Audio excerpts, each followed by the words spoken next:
bu gün danışmaq çox çətindir. Biz çox böyük teatr, kino, mən deyərdim televiziya xadimini də itirdik. Çünki Əminə xanım həm Azərbaycan teatrına, Azərbaycan kinosuna, Azərbaycan bədii qiraət sənətinə çox böyük töhfələr verib.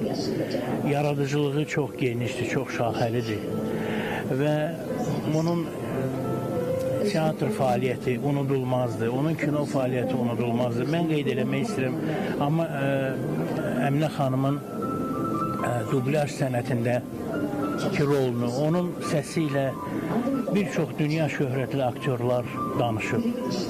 İstər Amerika, istər Sovet, istər Fransa.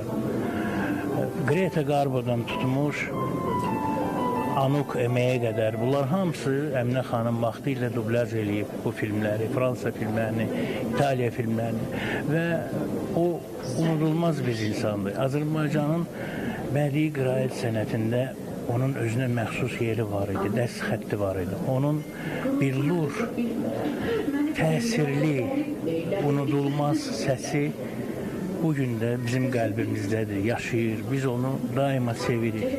Və mən təsəvvür edə bilmirəm ki, Əminə xanım bugün bizim aramızda yoxdur. Mən inana bilmirəm. Çox sağ olun, Allah rəhmət eləsin və bir daha qeyd edim ki, Azərbaycan səs sənətinin mirvarisi Əminə Yusif qızı oktyabrın 9-u 89 yaşında vəfat edir.